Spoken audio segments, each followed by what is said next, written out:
श्रोता कौन है और सुनने के नियम क्या है? कथा सुनने का मतलब है पहले उसका श्रवण करो और जो सुना है फिर उसका चिंतन करो और चिंतन के माध्यम से फिर तदाचरण करने की चेष्टा करो। आज गोकर्ण जी महाराज ने आदरणीय आत्मदेव जी को जो उपदेश किया उसका मेरे जीवन से कितना संबंध है, इसका विशद विवेचन जिसमें किया जाए, उसका चिंतन करो, फिर ऐसा आचरण करने की चेष्टा करो। तो श्रवण, मनन और निधिध्यासन, ये श्रवण की 3 पद्धति है। एक सुनार ने बड़ी सुंदर मूर्ति बनाई, बड़ा सत्संगी स्वर्णकार था, और मूर्ति जब बनाई तो नुमाइश मैदान में प्रदर्शनी में मूर्ति सजाई और लोग देख रहे हैं मूर्ति। मूर्ति के नीचे लिखा है वशिष्ठ देव, दोनों मूर्ति वशिष्ठ। लोगों ने पूछा क्या दाम है? बोले साहब इसमें एक मूर्ति 500 रुपए की है और एक मूर्ति लाख रुपए की है। लोग बोले लाख वाली कौन सी है और 500 वाली कौन सी है? बोले ये आपको बताना है, मैंने तो यहां रखी है। इसमें एक 500 की है, एक लाख रुपए की है। लोगों ने कहा वो लाख रुपए वाली सोने की है क्या? नहीं नहीं, दोनों पीतल की है। दोनों मूर्ति पीतल की हैं, दोनों मूर्ति 40-40 केजी की हैं। बनाने वाला भी मैं हूं, मॉडल भी एक है, और एक रत्ती भी कोई भारी नहीं है, एक रत्ती भी कोई हल्की नहीं है। बनाने वाला आपके सामने बैठा है, दोनों ही वशिष्ठ देव की मूर्ति हैं, पर इसमें एक लाख रुपए की, एक 500 रुपए की, ये आपको बताना। अब लोग बेचारे मूर्ति को उठाएं, कोई उसको उल्टी सीधी करके देखे, कोई नाक में अंतर तो नहीं है। जैसे कभी कभी अखबार में फोटो आते हैं ना, दोनों फोटो एक से, और कहते हैं इन दोनों में 5 अंतर है, अब आप बताइए क्या अंतर।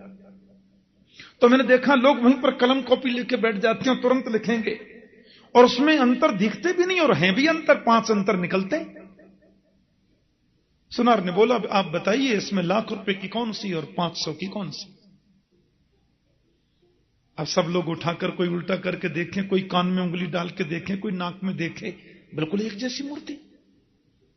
वजन में एक रत्ती का अंतर नहीं, बनाने वाला एक और बिल्कुल बराबर, और दोनों वशिष्ठ की मूर्ति, और दामों में इतना अंतर। हजारों लोग फेल हो गए। एक संत उधर से निकल के जा रहे थे। संत ने देखा ये स्वर्णकार तो मैंने सत्संग में देखा कई बार।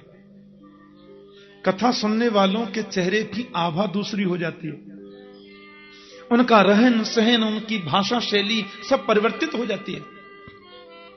उनकी हर बात में कोई न कोई गंभीरता छुपी रहती है। महात्मा जी बोले अच्छा मूर्ति बनाई है? बोले हां जी, मैं परीक्षा लेकर देख सकता हूं मूर्ति की? देखिए। महात्मा जी ने सुतली हाथ में ली और गीला हाथ करके सुतली को ऐसे बट दिया, और पहली मूर्ति के कान में सुतली को डाला तो सुतली पार निकल गई। महात्मा बोले 500 रुपए की है ना? हां जी महाराज, ठीक कहा आपने, 500 रुपए की है। अब दूसरी मूर्ति के कान में जब सुतली को डाला तो कान पार नहीं था, घुमावदार छेद ऐसे था। अब वो सुतली कान में डालते गए और सुतली ऐसे ऐसे मुड़ करके सीधी पेट में चली गई। बोले लाख रुपए की है। जो सुनकर के इधर से इधर निकाल दे वो है सरोता या सोता, लेकिन सुनकर जो जीवन में उतार ले वही है सच्चा श्रोता। और वो श्रोता एक बार भी ध्यान से सुनेगा, 8वें दिन से उसके जीवन में परिवर्तन आएगा, पक्की बात है। जितने प्रेम से धुंधकारी ने सुना। एक और बात, एक माता मेरे से पूछ रही थी, बहुत दिन हो गए, बोले ठाकुर जी मैंने 50 कथाएं अपने जीवन में सुनी हैं। मैंने कहा कैसा लगा? वो लगा बगा तो सब ठीक है महाराज, लेकिन वो कथा सुनने के बाद में विमान आता है, मेरे लिए कभी नहीं आया।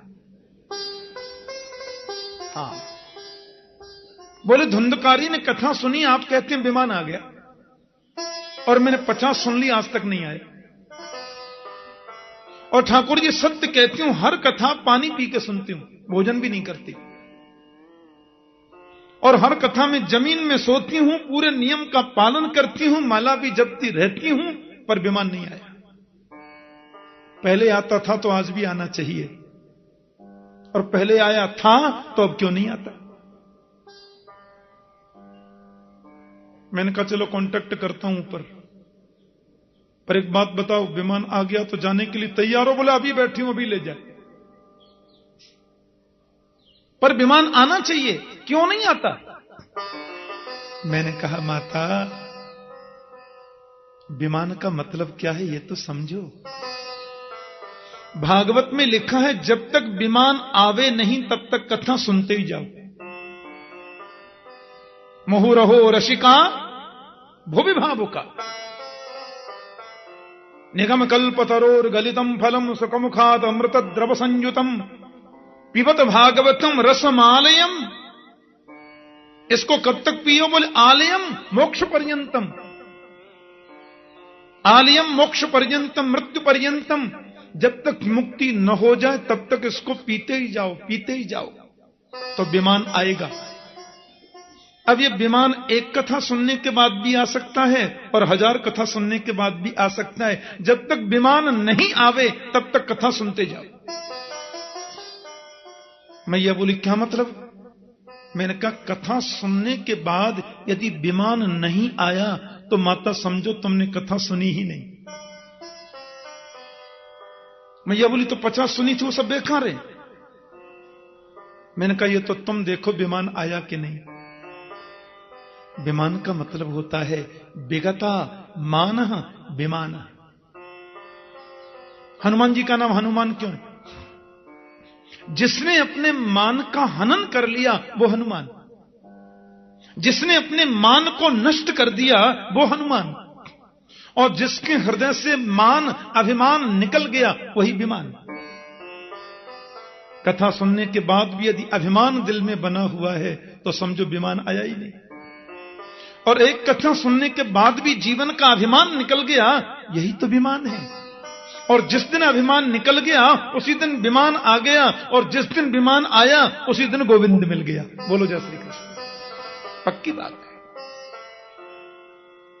क्योंकि तृणादपि सुनीचेन तरोरपि सहिष्णुना कि अमानिना मानदेन कीर्तनीय सदा हरि। भगवान चैतन्य देव कहते हैं तृणादपि सुनीचेन, कथा सुनने के बाद जीवन कैसा हो? बोले तिनके से भी ज्यादा अपने आप को छोटा मानो, और तरोरपि सहिष्णुना, वृक्ष से भी ज्यादा सहनशील बनो। अमानिना मान देना, सब ही मान प्रद आप अमानी। हां, एक जगह शोभा यात्रा निकल रही थी, भागवत का वक्ता मैं था उस कथा में। 15-20 तो मंत्री आए थे, 3 शंकराचार्य थे, सबकी डोलियां थी। मैंने कहा मैं तो पैदल चलूंगा कथा में। नहीं महाराज एक डोली आपकी भी सजी है। मैंने कहा डोली फोली को रहने दो, मैं पैदल चलूंगा। अब वो टीवी वाले आजकल हर कथा को करते हैं, टीवी वाले बड़े आए थे। अब मैंने देखा महाराज सबको होड़ लगी है वीडियो में आने की, कैमरा में आने की। जब 1.5 किलोमीटर यात्रा निकल गई तो लोगों ने पूछा व्यास जी कौन है? अब मुझे ढूंढे वो कहां है। मैं पीछे आराम से चल रहा था। क्या जरूरत है? भागवत सुनने के बाद, भागवत कहने के बाद भी मन में ये वृत्तियां बनी रहती हैं, तो हमने क्या सुना और क्या कहा? अमानिना मान देना, भागवत सुनने के बाद भी जीवन का अभिमान यदि न निकला तो तुमने भागवत सुनी ही नहीं है। और जिस दिन अभिमान निकला नहीं, जिस दिन विमान आया नहीं, तब तक सुनते चलो, कभी तो आएगा। यही जीवन का सार है। विमान का मतलब है विगता मान विमान, जीवन का अभिमान निकल जाए। और धुंधकारी अहम निकल गया। ये अहंकार ही तो धुंधकारी है। गोकर्ण ही तो विवेक है। गोकर्ण रूपी विवेक जब ज्ञान रूपी भागवत का आश्रय ले तो अहंकार रूपी धुंधकारी चला जाता है, तो विमान हो जाता है। बोलो जय श्री कृष्ण। ये 7 दिन में कथा सुनने का भी, कथा जो हम सुबह 9 बजे से सुनेंगे, 9 बजे से जो हम सुनेंगे कल भागवत कथा, 7 ही दिन में क्यों? क्योंकि हमारा जन्म 7 ही दिन में होता है। रवि, सोम, मंगल, बुध, बृहस्पति, शुक्र और शनि, 8 दिन तो होते ही नहीं। और संजोग देखो, यहां अपनी कथा भी आरंभ रविवार से ही हो रही है। बोलो जय श्री कृष्ण। माता की कृपा से सब संजोग बनते जाएंगे, देखना। शिवरात्रि पर्व भी इसी कथा में आ जाएगा। फाल्गुन माल बसंतोत्सव तो चल ही रहा है हमारे ब्रजमंडल में। हां, बनाना नहीं पड़ता, ऑटोमेटिक बनता है। रवि, सोम, मंगल, बुध, बृहस्पति, शुक्र और शनि, 7 दिन की कथा का मतलब है जीवन में जितने 7 दिन निकल चुके उनकी अशुद्धि दूर हो जाए। आगे जो 7 दिन आने वाले हैं वो निर्मल और पवित्र बन जाएं। हमारे शरीर में अंदर भी तो 7 ग्रंथियां होती हैं। अविद्या, अस्मिता, राग, द्वेष, अभिनिवेश, अहमता और ममता। एक एक दिन की कथा के श्रवण से एक एक ग्रंथि हमारी खुलती चली जाए। और जिस दिन 7 ग्रंथियां खुल जाएं, उसी दिन तो विमान आता है। यही इसका मतलब है। भागवत सुनने के बड़े सुंदर नियम हैं। मैं 2 मिनट में जरा नियम और बता दूं। शुभ मुहूर्त में कथा का आरंभ करो। बिना मुहूर्त के कथा प्रारंभ करने से दोष नहीं लगता, लेकिन शुभ मुहूर्त में प्रारंभ करने से पुण्य ज्यादा जरूर होता है। भागवत की व्यास गद्दी पर जो वक्ता बैठे उसको विरक्तो वैष्णवो विप्रो वेद शास्त्र विशुद्धिकृत, उसको परम विरक्त होना चाहिए, संतोषी होना चाहिए। श्रीमद् भागवत में सदगृहस्थ सुदामा जी को उत्तम कोटि का विरक्त कहा है। कृष्ण स्यासीत सखा कश्चित ब्राह्मणो ब्रह्मवित्तम विरक्त इंद्रियार्थेषु प्रशांतात्मा जितेंद्रिय। तो गृहस्थ जीवन में जो संतोषी होता है उसकी विरक्त संज्ञा हो जाती है। इसलिए भागवत का वक्ता विरक्त होना चाहिए, परम संतोषी, और वैष्णव होना चाहिए, प्योर वेजिटेरियन। रामकृष्ण के भक्त को वैष्णव कहते हैं। विष्णु इदम वैष्णवम। वेद शास्त्र में निष्णात भी होना चाहिए। व्यास मंच पर उद्धरण भी देवे तो शास्त्रों का दे। ठीक है, कभी थोड़ा सा 1-2 मिनट कुछ कह दिया, अलग बात है, लेकिन ज्यादा चर्चा शास्त्र की करे। नियम है कथा का। बीच में आलस्य न आ जावे, इसलिए जय शब्दम नमः शब्दम शंख शब्दम चकारे। बीच में कभी कीर्तन करावे, कभी जय जयकार लगाए, कभी शंख ही बजाए, ताकि श्रीमती निद्रा जी आक्रमण न कर लें श्रोताओं पर। हो सके तो 5 ब्राह्मणों का वर्ण करें, वर्णम पंच विप्राणाम। वक्ता के बगल में कुछ सुंदर कीर्तन आदि की व्यवस्था करें। वक्तु पार्श्वे सहायार्थम अन्य स्थाप्य तथा विधो। वेदियों की स्थापना, देवों का स्थापन, और कथा सुनने का नियम है कि 1 मिनट भी कथा छूटे नहीं, ये प्रयास करें श्रोता। व्यास के आने से 15 मिनट पहले आके बैठे।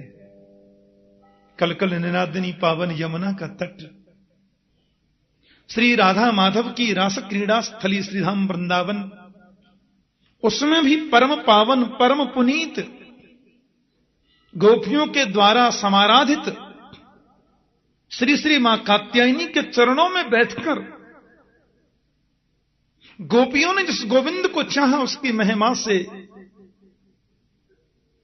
संवेष्टित श्रीमद् भागवत की कथा श्रवण करने का अवसर मिले, इससे बड़ा सद्भाग्य और क्या हो सकता है। तो कथा सुने तो बिल्कुल नियमबद्ध होकर के 1 मिनट भी छूटे न कथा हमारी, पूरी सुने, ये नियम है। और तीर्थ में, वृंदावन को हम लोग तीर्थ नहीं कहते। मुझे लगता है वृंदावन को तीर्थ कहना तो वृंदावन धाम का अपमान करना है। 4 धाम में वृंदावन का नाम नहीं है। हां, उत्तर में बद्रीनाथ, दक्षिण में रामेश्वरम, पूर्व में जगन्नाथ, पश्चिम में द्वारकाधीश, 4 धाम। उत्तर के 4 धाम अलग, फिर पश्चिम के 4 धाम अलग, फिर पूर्व के 4 धाम अलग, दक्षिण के 4 धाम अलग, वो अलग अलग भी हैं, उनमें वृंदावन नहीं है। तीर्थों की लिस्ट में वृंदावन का नाम नहीं है। तीर्थों का राजा प्रयाग है, तीर्थों के गुरु पुष्कर हैं। वृंदावन क्या है? बोले तो मेरे गोविंद का अपना घर है। बोलो जय श्री कृष्ण। तीर्थों का राजा जब प्रयाग को बनाया गया तो सब लोग उसको टैक्स देने जाते, कर देने जाते, भेंट देने जाते, वृंदावन कभी नहीं गया। प्रयागराज ने बड़ी मीटिंग बुलाई, देवताओं के साथ में ब्रह्मा के पास गए। ब्रह्मा से बोले ऐसे ही अपमान कराना था तो आपने की, तीर्थों का राजा बनाया मुझे। ये सब लोग आते हैं मुझे भेंट देने, ये छोटा सा वृंदावन कभी आता नहीं। ब्रह्मा बोले वृंदावन के बारे में कुछ भी कहने की मैं स्थिति में नहीं हूं, पर तुम्हारी सहायता कर सकता हूं। ब्रह्मा जी सबको लेकर के नारायण के पास गए, गोविंद के पास। कन्हैया बोले बोलो। बोले ये तीर्थराज बड़े दुखी हो रहे हैं कि सब तीर्थ मुझे भेंट देने आते, कर देने आते, वृंदावन कभी आता नहीं। मुस्कुरा करके बोले गोविंद, तीर्थराज प्रयाग से, ओ भले आदमी, मैंने तुम्हें तीर्थों का राजा बनाया था, अपने घर का राजा थोड़ी बनाया था। अरे गोविंद का स्थान है अपना। और हमारे ब्रज के रसिक संत तो कहते हैं कि रे मन वृंदा विपिन निहार, यद्यपि मिले कोट चिंतामणि, तदपि न हाथ पसार।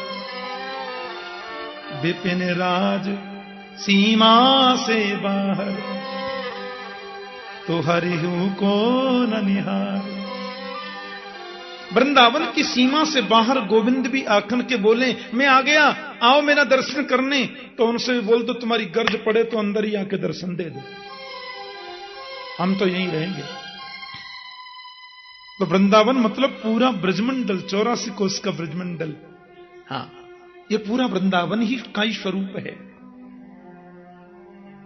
वृंदावन ब्रज माही या ब्रज वृंदावन माही एक ही बात है। वृंदावन ब्रज माही कहो या ब्रज वृंदावन माही कहो, एक ही बात है। उस वृंदावन में कथा सुनने का अपना अलग महत्व होता है। बोले महाराज जी खाना क्या चाहिए?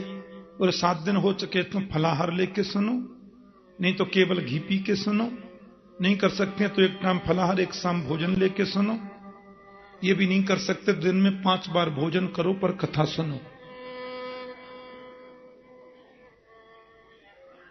भोजनम तू बरम मन्ये नत विघ्न करो यदि, नोपवास वर प्रोक्ता कथा विघ्न कारक। हाँ, हम तो फलाहार लेके सुनेंगे और दूसरे दिन ही गड़बड़ हो गया, पेट छूट गई ना कथा। इसलिए हल्का भोजन लेकर भी, दोनों टाइम प्रसाद लेकर भी कथा सुनने में मन लगे तो कोई दोष नहीं है। हाँ, और वृंदावन में तो इनसे नियमों की जरूरत ही नहीं है। माता की गोद में बैठे, क्या चिंता है। या देवी सर्वभूतेषु मातृरूपेण संस्थिता नमस्तस्यै नमस्तस्यै नमस्तस्यै नमो नमः। पहले दिन भागवत को सिर पर विराजमान करके लाए, ऐसे ही पहुंचा के आए। जितने भी उत्सव आए, राम जन्मोत्सव, कृष्ण जन्मोत्सव, गोवर्धन लीला, बड़ी श्रद्धा, बड़ी धूमधाम से मनाए। कथा का प्रवचन प्रसंग चल रहा था। ज्ञान वैराग्य दोनों युवा बन गए। भागवत सुनते ही दोनों पुष्ट हो गए। भक्ति माता की खुशी का ठिकाना नहीं रहा। और वहां जितनी मंडली बैठी थी ना, सब लोग कीर्तन में तल्लीन हो गए कि प्रहलाद स्तारधारी तरल गतितया चोद्धव कांस्यधारी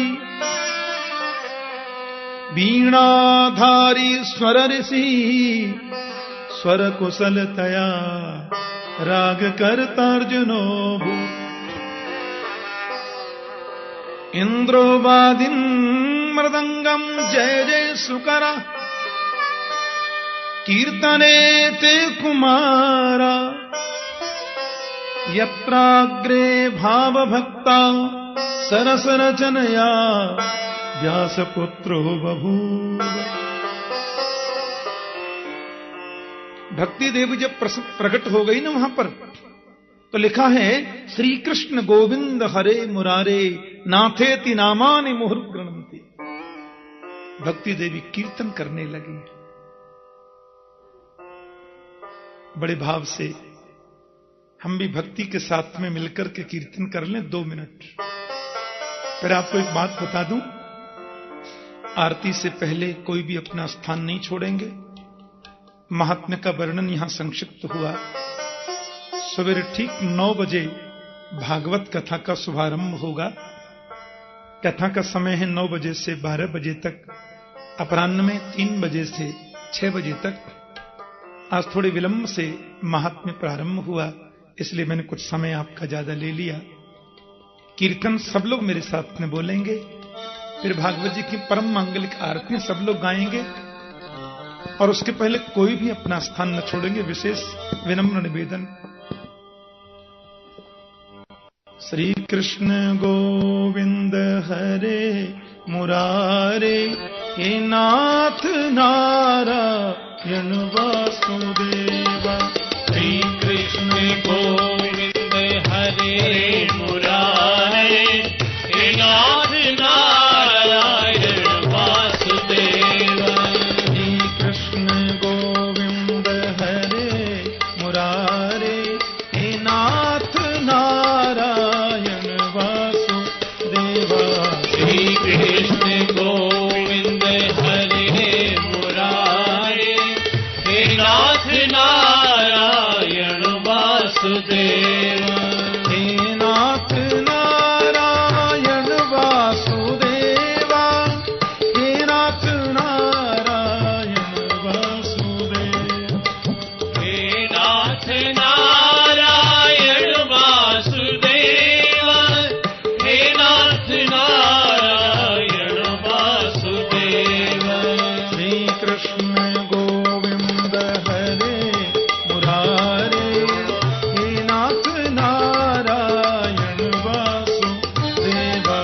श्री कृष्ण गोविंद हरे मुरारे हे नाथ नारायण वासुदेवा। गोपाल मेरी यही प्रार्थना है, भूलूं न मैं नाम कभी तुम्हारा। गोपाल मेरी यही प्रार्थना है, भूलूं न मैं नाम कभी तुम्हारा। निष्काम होके मैं दिन रात गाऊं, हे नाथ नारायण वासुदेवा। निष्काम होके मैं दिन रात गाऊं, हे नाथ नारायण वासुदेवा। बोलो श्री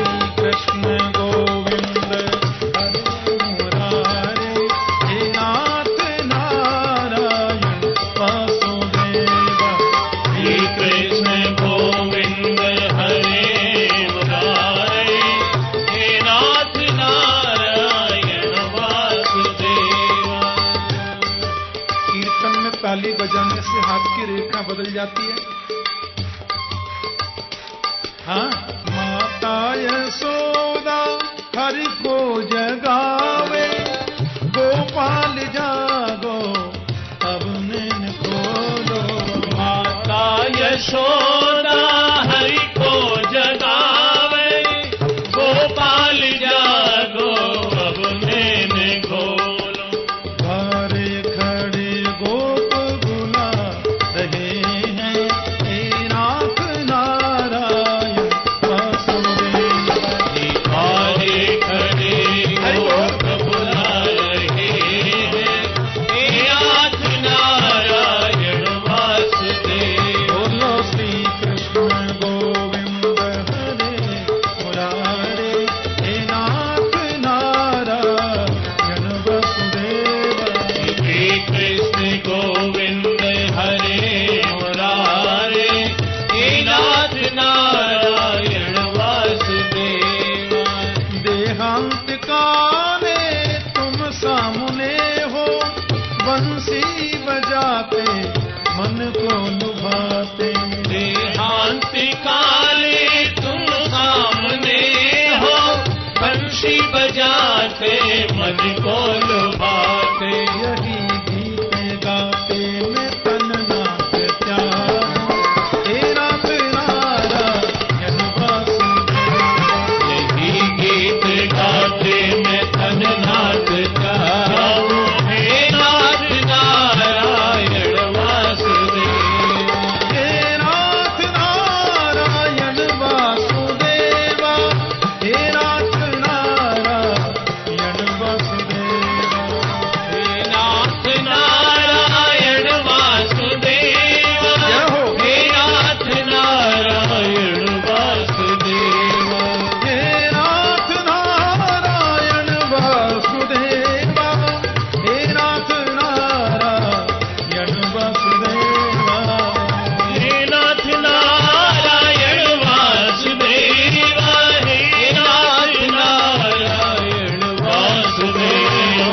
श्री कृष्ण गोविंद हरे मुरारे, हे नाथ नारायण वासुदेव। श्री कृष्ण गोविंद हरे मुरारे, हे नाथ नारायण हे नाथ नारायण, हे नाथ नारायण नारायण, हे नाथ नारायण हे नाथ नारायण, हे नाथ नारायण हे नाथ नारायण, हे नाथ नारायण हे नाथ नारायण, हे नाथ नारायण नारायण, हे नाथ नारायण हे नाथ नारायण, हे नाथ नारायण हे नाथ नारायण। प्रहलाद जी तो ताली बजा रहे हैं, उद्धव जी बड़ा कांसा बजा रहे हैं, देवर्षि नारद उधर वीणा बजा रहे हैं, देवराज इंद्र मृदंग बजा रहे हैं, इंद्रो वादिन मृदंगम। सनत कुमार जय जय की ध्वनि कर रहे हैं, भक्ति देवी नृत्य कर रही हैं। शंकर जी से कहां रह गया। भगवान भी आ गए और बोले मांगो। मत्तो बरम भावव्रता वृणध्वम। भक्तों ने कहा एक ही वर दे दो, जब जब आपकी कथा सुना करें तब तब आपका दर्शन हो जाए करे। धुंधकारी को मोक्ष मिला, भक्ति के कष्ट की निवृत्ति हुई, ज्ञान वैराग्य की पुष्टि हुई, अहंकार का विनाश होता है, भक्ति की पुष्टि होती है, ज्ञान वैराग्य का संवर्धन होता है और गोविंद की प्राप्ति हो जाती है। यही भागवत का सार है, यही भागवत का मूल है।